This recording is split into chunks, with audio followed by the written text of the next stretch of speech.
Today in this video, I'm going to give you some of those insights that we have learned over the years that has made us say starting with kicking is going about it backwards.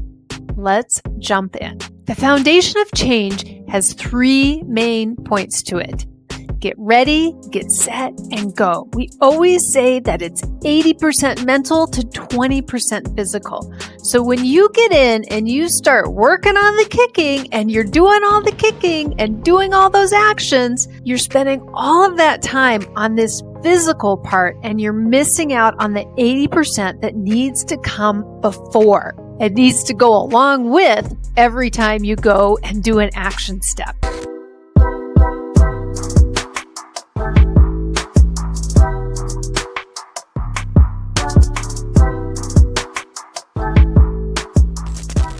Step number 2 in the foundation of change is the plan for action. What are the mental steps I need to do for the plan of action? Now, I'm not talking about the plan like make your legs long, soften your knees, flick your foot. I mean a plan for safety. If you're not safe, then you can't be calm enough to reach your goal, which is to swim with joy and ease and confidence. Remember that story before about getting to the other side and you're all out of breath and kind of not calm? This is not calm and it's not safe.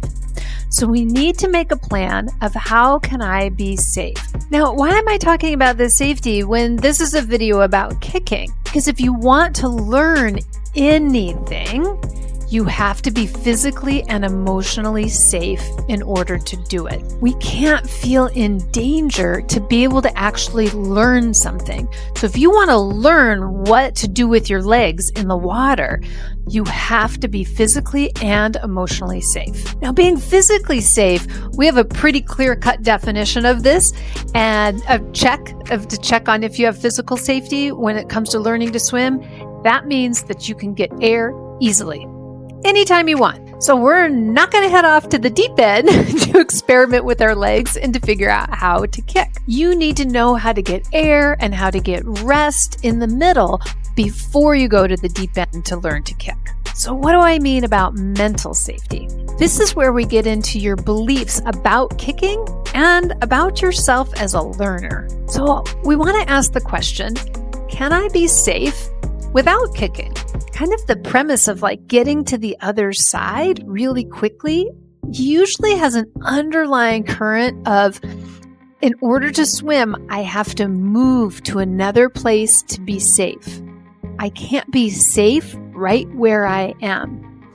This is a dangerous proposition because A, to be swimming, B, sometimes moves. Boats drift. People drift. Things move. They're not where we expect them to be. So we need to make sure that our safety is here with us, not about getting to a destination. So can I be safe without kicking? Can you move without using your legs? Do you know what the normal position for your legs are when you do nothing? And can you tolerate that? When your legs go to their normal position, is there a part of you that keeps saying something is wrong, I need to change here? Where do they go when they're at rest? What is normal for your legs? On your front, on your back, in between these places?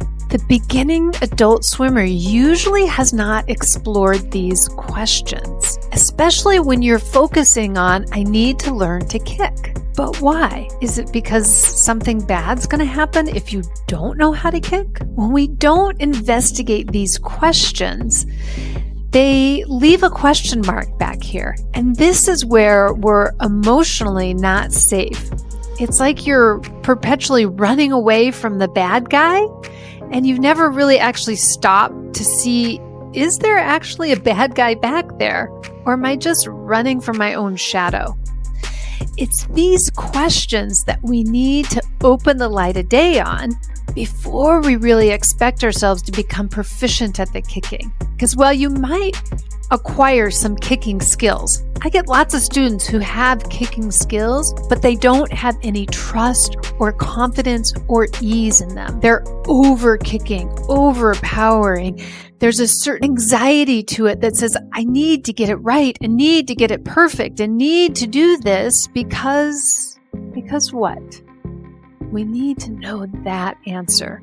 We need to know we're physically and emotionally safe, even if you don't get the kick right. Yes, kicking does have a function in swimming, but it's actually one of the last things that we teach because there's so many more essential skills that come before that create that foundation. Kicking is one very tiny piece of the equation, and it comes late.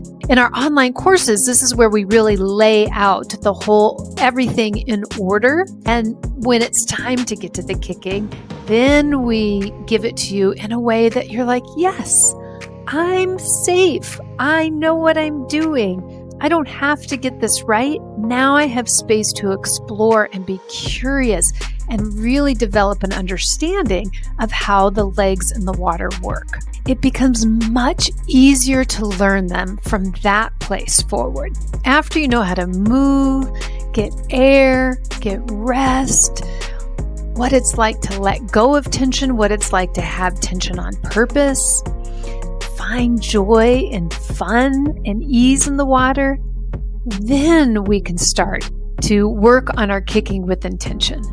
And by the way, if you can do all those things that I just named, you will start to kick intuitively.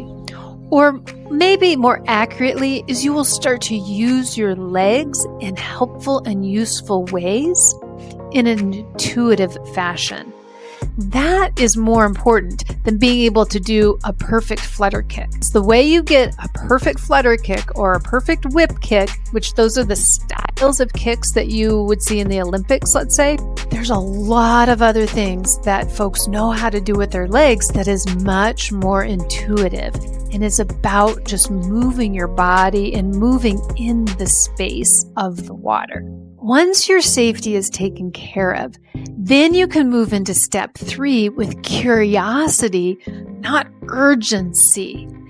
And a feel of curiosity shows that emotional safety so that you can test and play and develop and get it wrong in a way that's getting it right. Because after all, on step number 3, which is taking action, is actually moving, is actually doing something like you're doing here. You're actually watching this video.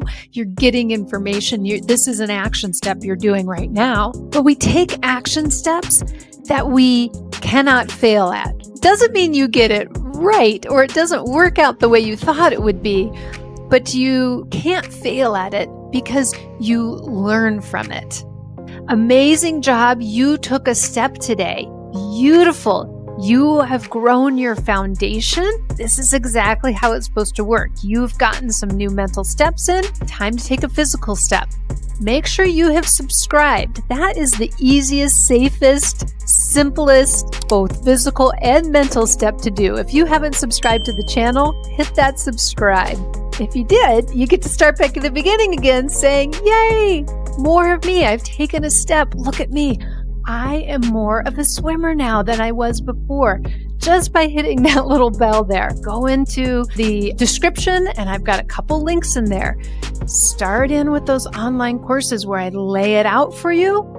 Or if that doesn't feel safe quite yet, that's too big of a jump for you, do the freebie. If you haven't grabbed the freebie that's in there, grab the freebie that's in there. And keep moving yourself forward, tiny step by tiny step. The water is waiting for you. It's beautiful and amazing. We can't wait to see you online or maybe in Hawaii. Got my Hawaii shirt on. Aloha.